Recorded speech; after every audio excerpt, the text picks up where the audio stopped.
Assalamualaikum warahmatullahi wabarakatuh. Berjumpa kembali dengan saya di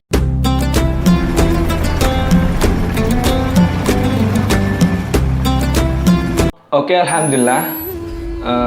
Bagaimana kabar para sahabat setia Anasero Channel? Semoga dalam keadaan baik-baik saja. Dan saya doakan kalian semuanya dalam keadaan baik-baik saja. Oke, di sini saya akan menyampaikan tentang kajian apa itu inayah dan taufik. Dan apakah sama sih keduanya? Apakah keduanya memiliki perbedaan atau kesamaan? Dan di sini akan saya sampaikan yang pertama tentang definisi inayah dan taufik.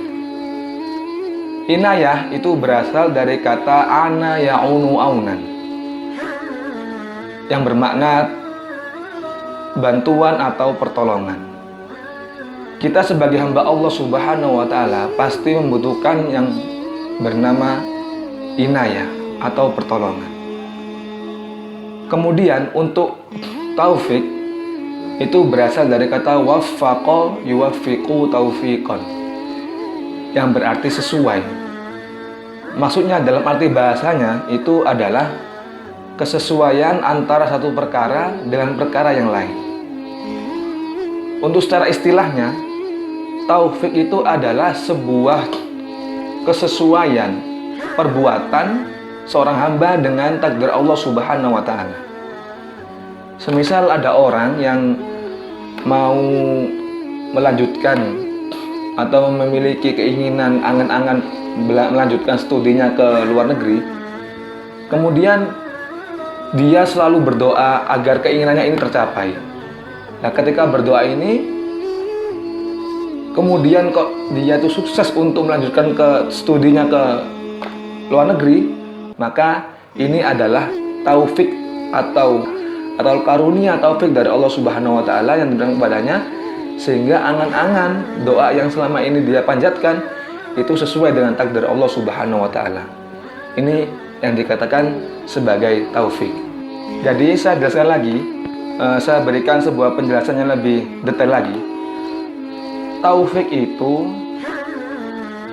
seperti kita berharap kepada Allah Subhanahu wa Ta'ala pada suatu keinginan kita, dan apa yang kita harapkan itu mendapat ridho dari Allah Subhanahu wa Ta'ala atau mendapat restu, sehingga apa yang selama kita inginkan itu menjadi sesuai dengan takdir Allah Subhanahu wa Ta'ala, yang bisa dikatakan sebagai taufik. Nah, kemudian ketika kita melakukan sesuatu atau kita ingin mengerjakan sesuatu atau menjalankan sesuatu, kok mengalami kesulitan, mengalami sebuah ujian. Nah, ketika mengalami seperti itu, baru yang kita minta ini adalah inayah, yaitu pertolongan dari Allah Subhanahu wa Ta'ala agar kita diberi jalan kemudahan, diberi jalan keluar dari sebuah kesulitan ini, dengan apa yang kita jalankan bisa menjadi sebuah keberhasilan dan sebuah kesuksesan. Itu yang dikatakan sebagai inayah. Jadi antara taufik dan inayah ini berbeda, tapi memiliki satu keterkaitan antara keduanya, memiliki sebuah kesinambungan antara keduanya. Itu perbedaan dan keterkaitan yang dimiliki antara kata taufik dan inayah. Oke, selanjutnya yang akan saya sampaikan dalil ayat Al-Quran yang menyinggung tentang inayah dan taufik. Untuk taufik, saya ambil dari ayat Al-Quran surat An-Nisa ayat 35. A'udzu billahi minasyaitonir rajim. Bismillahirrahmanirrahim.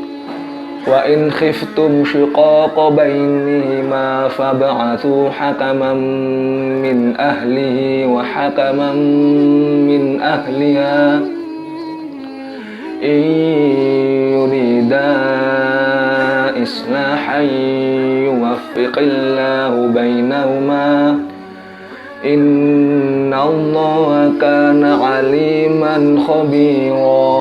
Jadi ayat ini itu kan menunjukkan ketika ada suami istri yang mengalami sebuah persengketaan. Itu kan ketika mereka berkeinginan untuk mengadakan sebuah perdamaian, maka Allah akan memberikan taufik kepada mereka Dan Allah Dat yang maha mengenal dan yang maha mengetahui. Jadi ayat ini kan ketika ada suami istri mungkin ada sebuah permasalahan di dalamnya, kemudian mereka berdua berkeinginan atau memiliki harapan bisa berdamai. Ketika mereka berdua ini menginginkan seperti itu, maka Allah akan memberikan sebuah taufik agar keinginan mereka terjadi dan sesuai dengan takdir Allah Subhanahu wa taala. Oke, selanjutnya yang akan saya sampaikan dalil ayat Al-Qur'an tentang inayah. A'udzu billahi minasyaitonir rajim. Bismillahirrahmanirrahim. وجاءوا على قميصه بدم كذب قال بل سولت لكم أنفسكم أمرا فصبر جميل والله المستعان على ما تصفون. Ayat ini menunjukkan ketika Nabi Yusuf mau dibunuh atau dijadikan sebuah rencana dari saudara-saudaranya agar dia dibunuh dengan memberikan sebuah rekayasa. Jadi saudara-saudaranya ini membawa baju Nabi Yusuf yang sudah dilumuri darah, kemudian ditunjukkan kepada ayahnya, yaitu Nabi Yakub. Kemudian Nabi Yakub berkata kepada putra-putranya, masalah yang kalian sampaikan atau peristiwa yang kalian sampaikan itu tidak terjadi dengan sebenarnya. Hawa nafsu kalianlah yang menjadikan perbuatan kalian itu menjadi jahat dan tidak terlihat baik di mata kalian. Dan kesabaran adalah hal yang paling indah, yang paling baik. Dan Allah lah sebaik-baiknya tempat untuk meminta pertolongan. Dan Allah akan memberikan atau mengkaruniai sebuah pertolongan kepada hambanya, kepada Nabi Yusuf yang telah mengalami ujian seperti itu. Dan Allah akan memberikan pertolongan kepada hamba yang mengalami ujian seperti Nabi Yusuf yang telah diceritakan di ayat tadi. Pada intinya, dalam dua ayat yang saya sampaikan, bahwasanya Allah akan memberikan taufik kepada hambanya yang membutuhkannya, dan Allah akan memberikan sebuah inayah kepada hambanya yang lagi mengalami sebuah kesulitan atau lagi dalam keadaan ujian dan cobaan. Untuk quotes dalam penutup dalam kajian kali ini, yaitu usaha, doa, dan sabar adalah sebuah kunci kesuksesan. Ketika kalian sudah melakukan 3 kunci tersebut, maka kalian akan mendapatkan segalanya. Itu dari saya. Semoga bermanfaat bagi kita semuanya. Hadanallahu wa iyyakum ajma'in. Wassalamualaikum warahmatullahi wabarakatuh. Salam.